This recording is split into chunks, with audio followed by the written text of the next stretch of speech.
Hi, I'm Martin Schneider, VP and Principal Analyst at Constellation Research, covering growth technologies and a bunch of other stuff. And I'm Larry Dignan, Editor-Chief of Constellation Insights, and we're your co-host for CRTV. So welcome to episode 87. Nice. Me and Martin, we're your new co-hosts for CRTV, so we'll catch our stride over time. Fun fact, we're both from Philly. Yes. Go Birds. In the future, we might do an Eagles chant. We might talk up the game. We might do all sorts of dumb stuff. But anyway, we might even talk just Philadelphia stuff. Right. But in the meantime, let's kick it off with the news.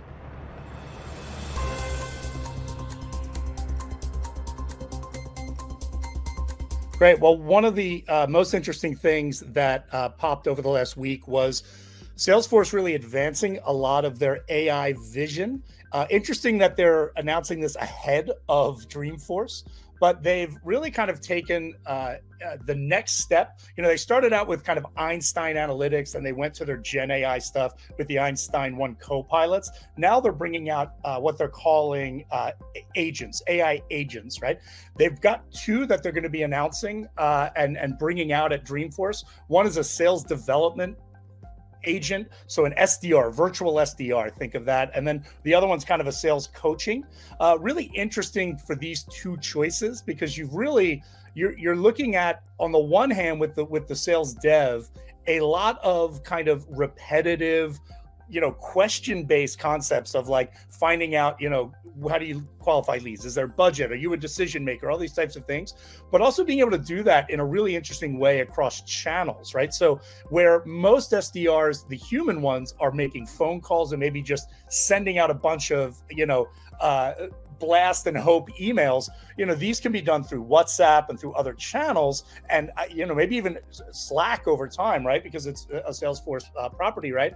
And you're looking at this ability to actually go out there and asynchronously and in interesting ways qualify leads and then route them using Salesforce workflow to the appropriate sales rep, right? So instead of kind of batching it, doing it with a lot of like, hey, during business hours, we can call a bunch of people. This can be 24/7, asynchronous, multi-channel, really interesting there, right? And then on the coaching side, what you're seeing is a really interesting play where, sales coaches, sales methodologies, all these types of things, and even guided selling, AI started to get into that, right? But when you actually have this kind of one-on-one coach really following everything you do, because a human coach really can't understand every call you make, every email you send, what is your cadence, what is the white space between when you engage and when you don't engage, when you should be engaging, right? It really can understand that better than any human and at scale. So I think they really picked two really smart and really strong,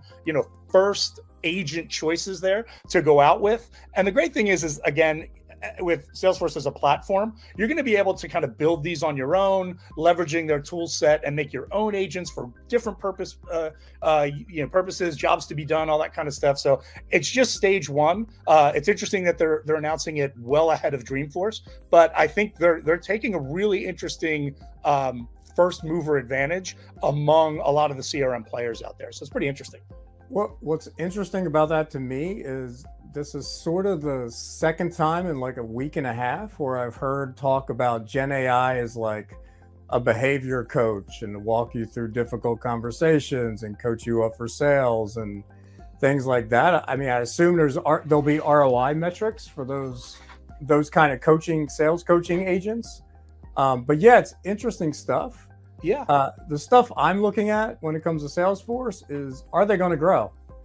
And right. Their earnings are about to land on a day that brings Salesforce, NVIDIA, CrowdStrike, and a few others. Why they don't pace these out better is beyond me. But there's been some grumbling about Salesforce trying to sell multiple clouds and all that kind of stuff. So I'm really going to just look closely for the growth. Right. Salesforce is sort of in that land of single-digit growth right now, and it's really unclear to me what's going to juice those sales. I mean, I assume it would be Data Cloud, but it's a little tricky to see how that company is going to accelerate growth without an acquisition, which also gets the activist investors all wound up. Sure. Yeah, I think one of the interesting things they pointed out on a briefing the other day was they're seeing, the customers that they have that are utilizing AI well are seeing like 30% revenue growth. Like they're hitting that high double-digit growth. So again, it comes down to value and value received. So if they can build an ROI model out there that like their AI vision combined with their ability to really either keep flat your human costs, but also be more productive. There's a lot of ROI in that they can be providing downstream and proving that out well. Finally, in a way where like commodified sales automation rarely could do in a really like non-dotted line way, right? Like really a straight line. So it could be an interesting tipping point for them to really see some growth again, because they're actually going to be able to show some value. Big if, but it could be huge for them. The other earnings I'm watching is CrowdStrike. When they report, it's basically what are these lawsuits going to cost? It sounds like a lot of it was not insured per se, but the damages that you could hit CrowdStrike with are kind of limited. Right. There's the one, the big Delta CrowdStrike, Microsoft spat. Been reading the docs going back and forth on that. But, there's going to be a bunch of those lawsuits popping up. So that's a thing to look for there. The other one, naturally, the whole market's waiting for it, and that's NVIDIA's earnings. Right. It's basically all about NVIDIA. NVIDIA is probably the only company to date that's raked in a ton of dough on Gen AI. Sure. And, they do have some delays in the latest chips and all that, but I'm not sure it's going to matter too much. And, AMD made this acquisition the other day, building out, their integrated system designs and things like that. So, the competition's coming up to NVIDIA. But right now, I think it's kind of free sailing for them. The problem is just that they're priced for perfection. Well, of course, and that's an issue. But what you're seeing is interesting. Like when you actually look at, like you said, AMD ZT, you're also seeing Rebellions and Sapien in Korea merging.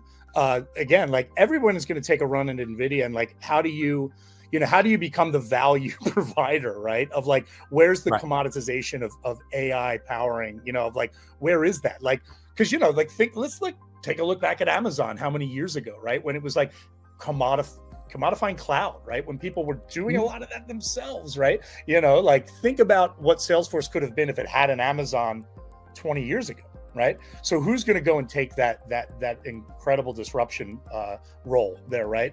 Because like you said, right now it's so expensive, and look, they've been reaping the benefits, but someone's going to disrupt it, right? Exactly.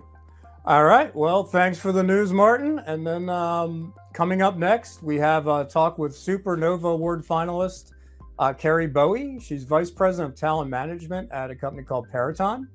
And it's really a cool company. They do all the scientific engineering. DoD is a customer. And it was kind of built by merger. And now they're basically combining the talent pool and trying to, find the right skill sets for what they're doing. So it looks pretty cool there. And then to end the show, we're going to talk to Chirag Mehta about some of the cybersecurity stuff you need to think about for the fourth quarter.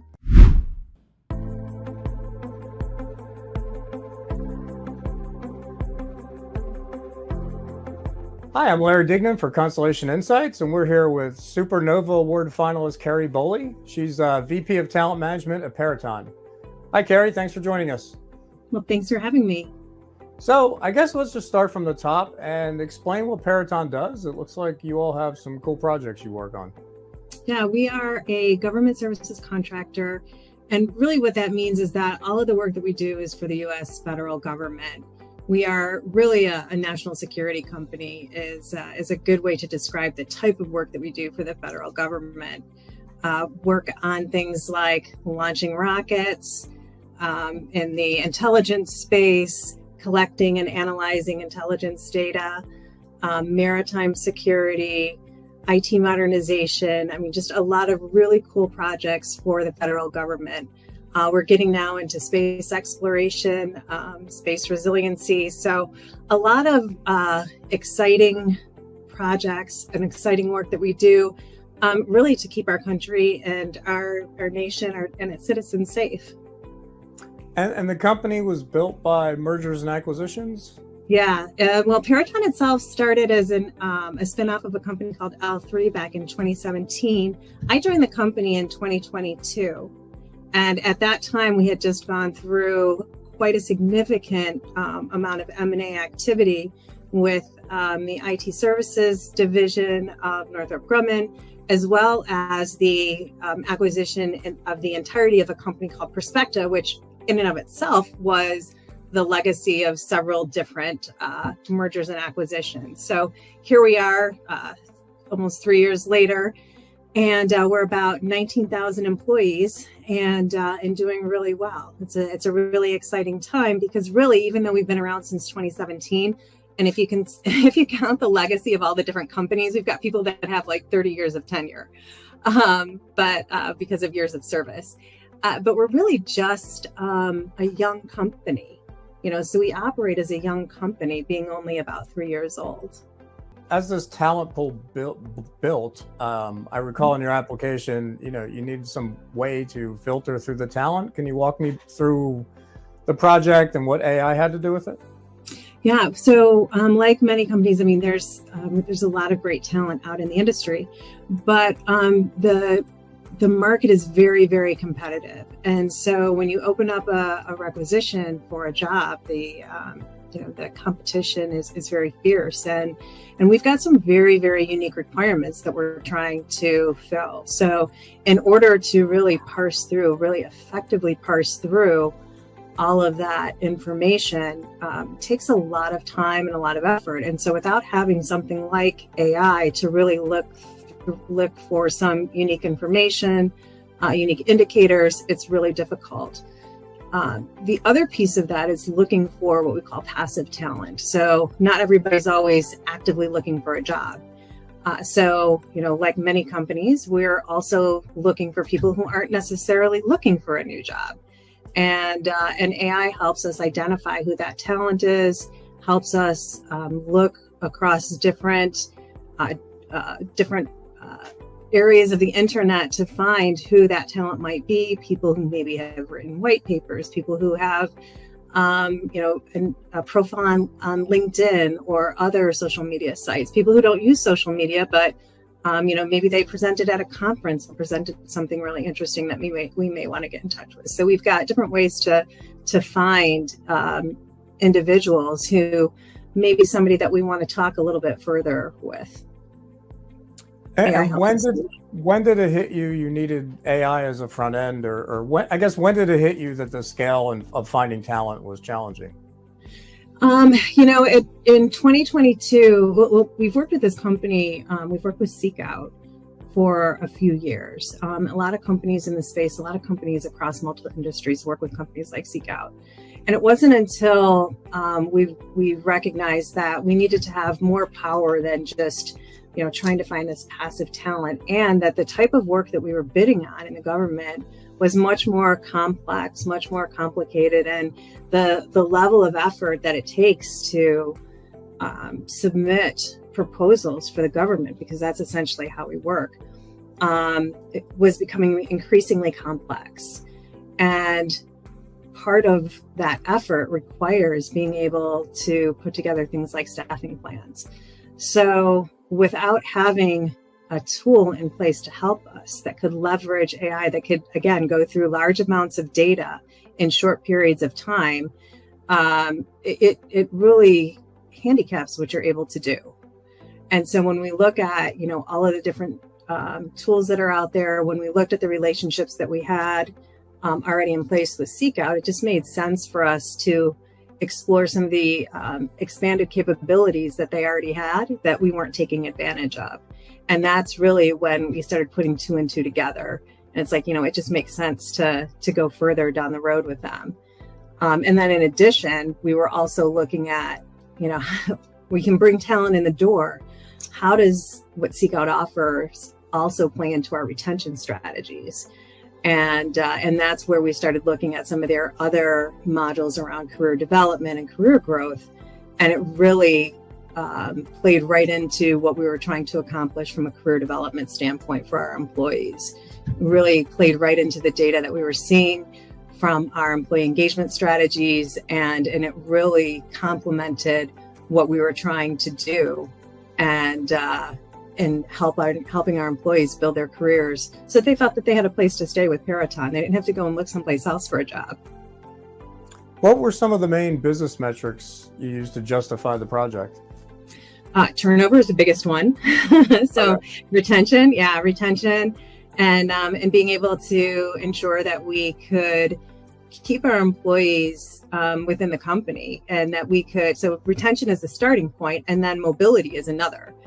So not only do we, retain our employees, but we have a place for them to grow their career so that we can move them throughout the organization.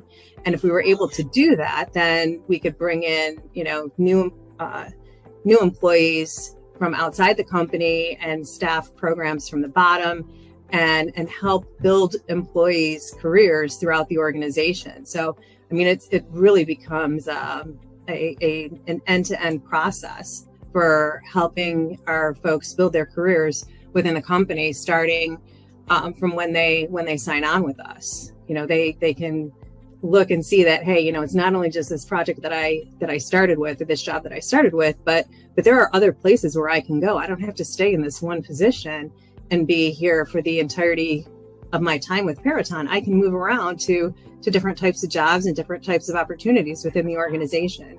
But being able to create the picture that, we can reduce turnover, we can increase engagement, we can increase mobility, and staff our programs internally instead of having this churn of people coming in and having this revolving door of employees. I mean, those are the things that are the metrics that our leadership team paid attention to. What roles are most difficult to hire and retain? In our industry, it's really highly cleared talent. These are the people that are doing top secret work for the government. And there is, this, you would think that it's a pretty big market, but it's not. It's a very, very small market.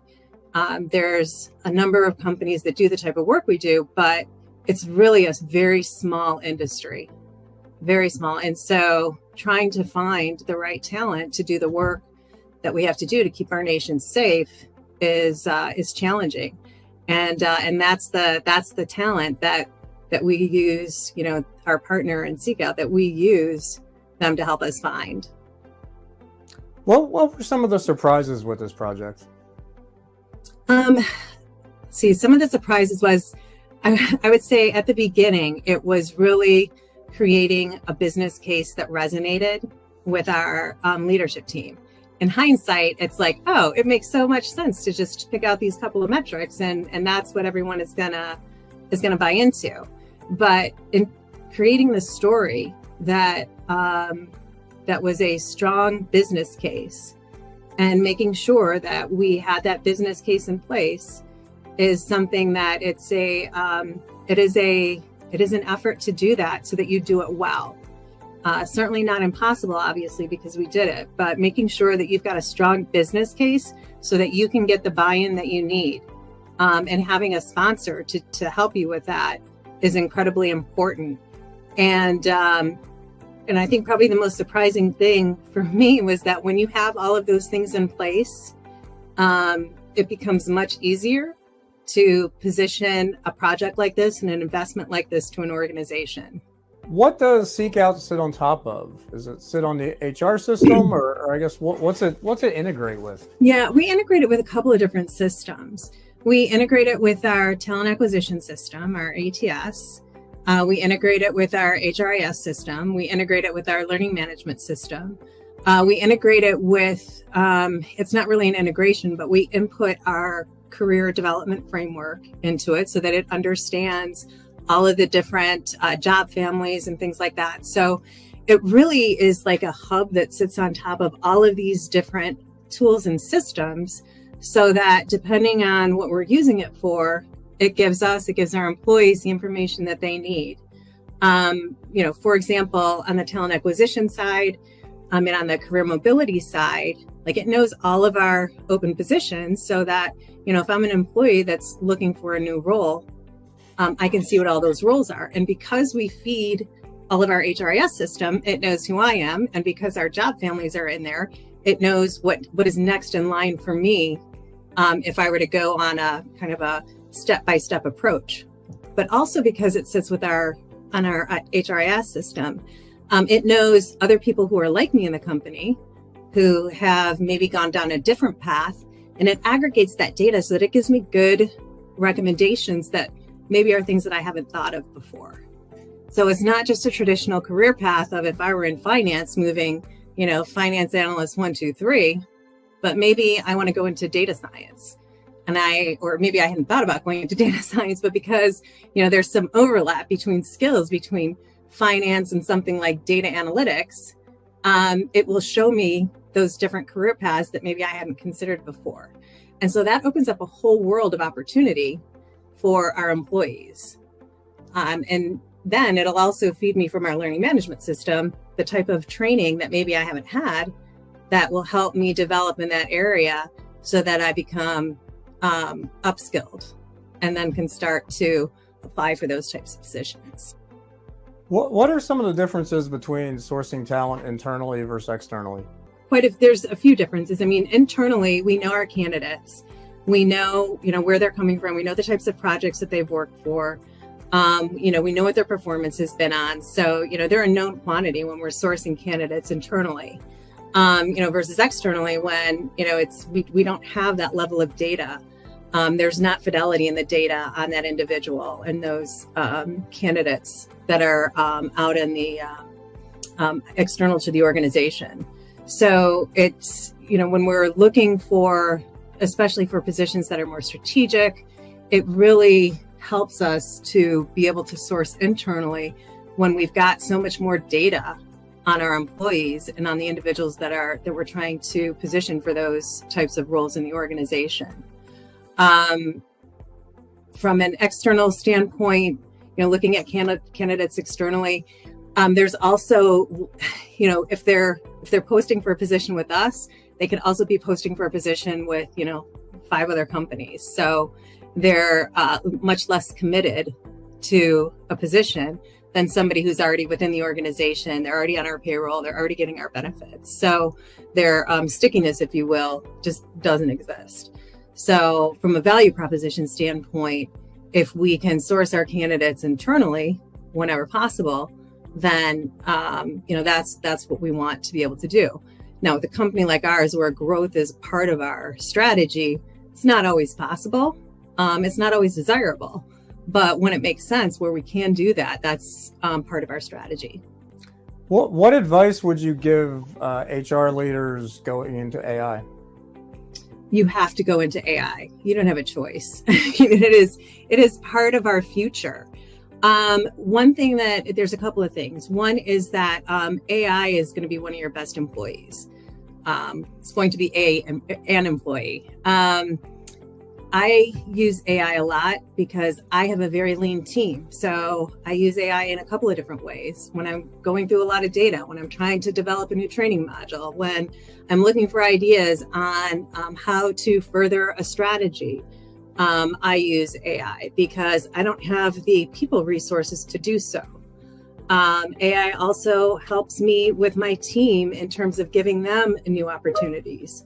So there's really a lot of, there's a lot of ways to apply AI that we hadn't thought, that we, haven't been doing traditionally in an HR role. So it's not just for the tech folks that are out there. It's really for all of us to take advantage of. And honestly, if you're not ready for that yet, it's really time for you to start doing some research, reading up on it, and time to get ready for it. Otherwise, you're just going to be left behind. All right. Thanks for joining us, and congrats on being a finalist. Thanks so much. Hi, I'm Larry Dignan with Constellation Insights, and we're here with Chirag Mehta to talk about 3 things you need to know for the fourth quarter when it comes to cybersecurity.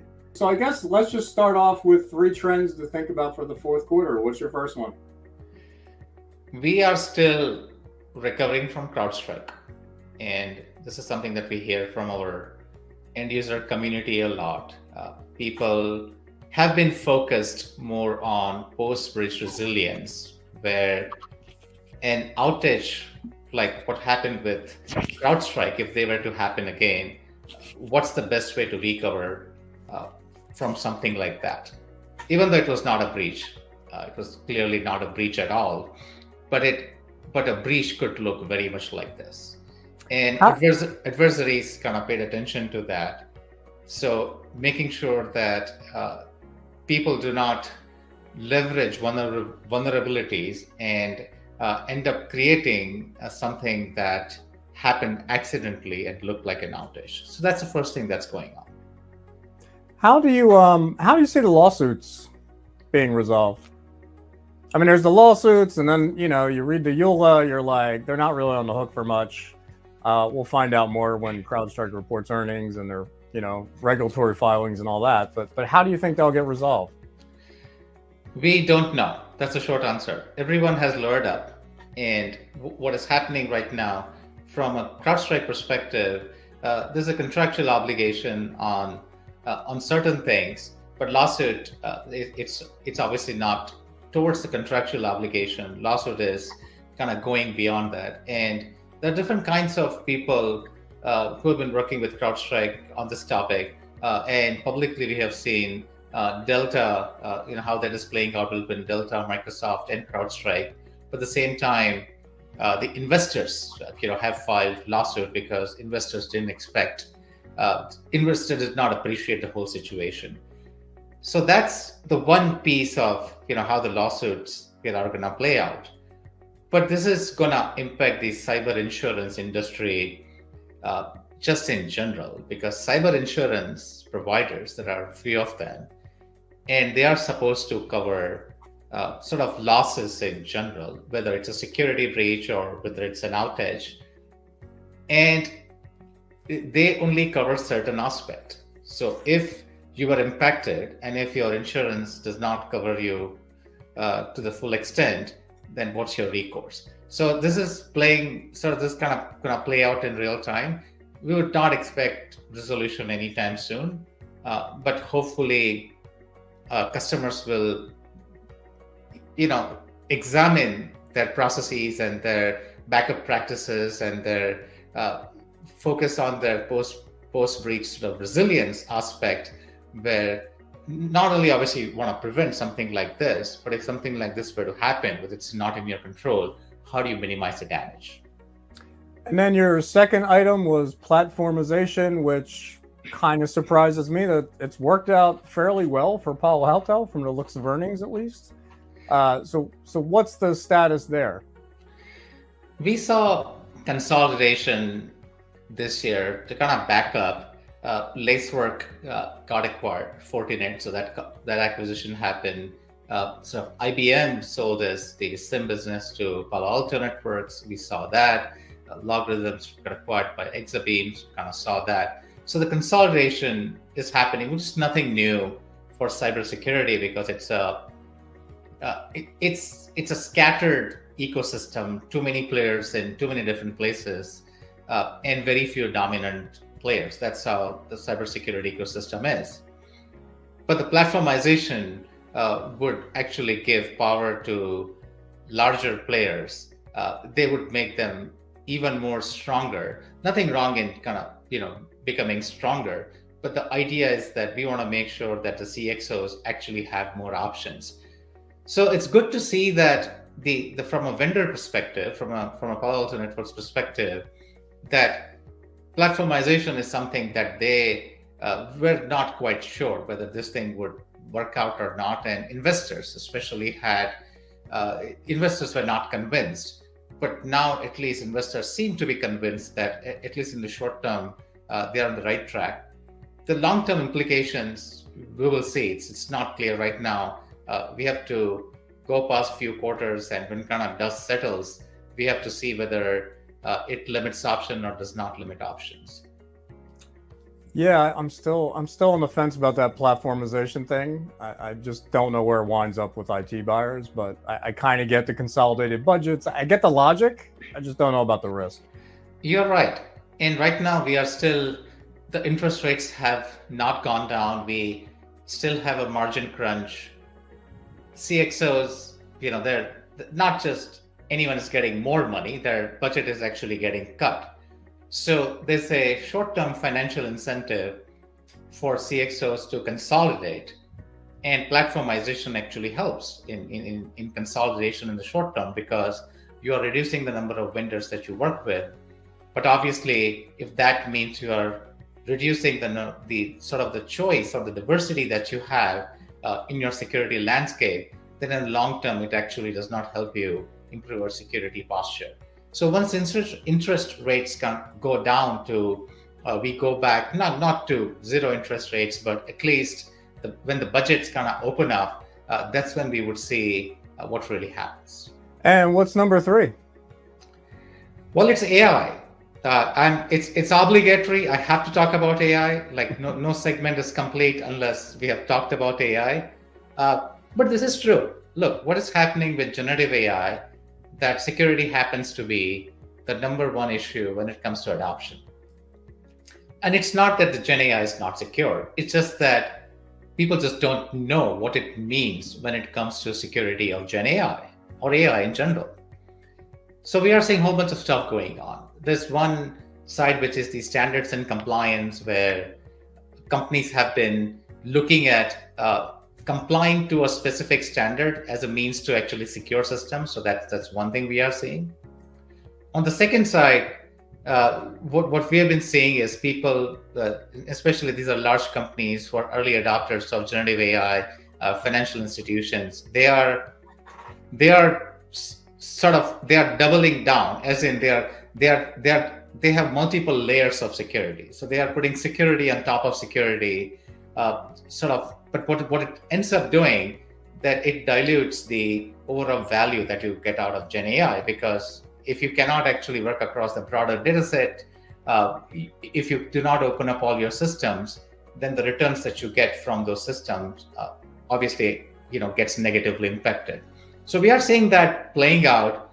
CIOs that I've talked to, they refer to generative AI as shadow systems. That's how they see that, because it becomes an alternate interface to get access to data, get access to insights, and something that they've been very hesitant in opening up. And the last thing on generative AI side of the thing is the models themselves. So we have been seeing a lot of energy around how do you red team your models, and this is one of the research areas that I'm focused on jailbreaking models. There have been attempts where people are trying to make model reveal information that models should not reveal. And that's the jailbreaking is something that industry has kind of been not used to. Those practices are not public. So the security for Gen AI is sort of a constantly evolving topic, and there's not consensus on what's the best way to secure systems, and that is driving a lot of adoption concerns. All right, good stuff, and thanks for joining us. Thank you so much, Larry. Well, that's a wrap on episode 87 of CRTV. Watch for our next episode in 2 weeks. And that's right. Next up on CRTV will be Holger Mueller and Liz Miller. We'll bring you episode 88 of CRTV. In the meantime, follow us on LinkedIn and Twitter at ConstellationR and hashtag CRTV show. And don't forget to subscribe to Constellation Research TV on YouTube and subscribe to CR Insights at ConstellationR.com to keep up with Larry's always expensive enterprise news coverage. Thanks for watching, and have a great week.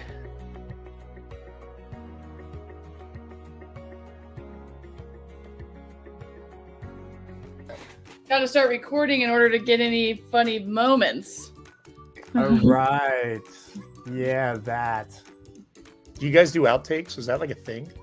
Dude, Doug actually knew how to read a damn script. Me? Not so much. So this is going to be a total shit show. I refuse to stay on script, so we'll see how that goes. Right. So we got 2 of us. Do I look dark? You do look. I mean, you look like you either look like the lighting's bad or you just came back from like a very intense week in Hawaii. Oh, well, yeah. I do have a bit of a sunblock issue in that I don't really wear sunblock. So me neither. blah blah blah. That ship sailed for me a while ago. So Yeah. I don't think sunscreen's going to be the the saving grace. I've just come to appreciate they're just gonna lance everything off me anyway. So, and my hunch is I did all the damage when I was like, a teenager. So that's all good. I don't have any questions, but I also don't know what the hell I'm doing either. Well, it makes two of us. 87. You know what? I'm gonna put this script in Microsoft Word and blow it up. I can't read a damn thing. This is Martin Schneider, Constellation Research's Vice President and Principal Analyst, covering sales automation, CRM, CX, all kinds of stuff. Let's just do that again. Yeah. Hi, I'm Martin, Constellation Research's Vice President and Principal Analyst, and I cover... Actually, do we even cover the coverage? Do I even talk about that? All right. Well, that's all we have for this week, but stay tuned for my... All right, let's do this again. Well, that's all we have for this week, but stay tuned for my interview with Super Award. Dun, dun, dun. Welcome. Well, that's all we have for this week, but stay tuned for my interview with Cari Bohley. She's the SuperNova Award finalist. Let's do that one more time. I know what I'm going to do. I'm just going to say Paraton's Cari Bohley. That's you, Martin. Oh, did you want me to do the thing about Chirag? No, you just do, well, that's a wrap. Oh, I'm sorry. Martin, is your pictures hanging straight on your wall? It is, but like my computer's like weird. Actually, probably be a little. It's there. It's just like the computer's at an angle. I don't know why, because I kind of sit like in this room in the corner, so my computer always gets like a weird. And that's about it. I don't know if that Hannah.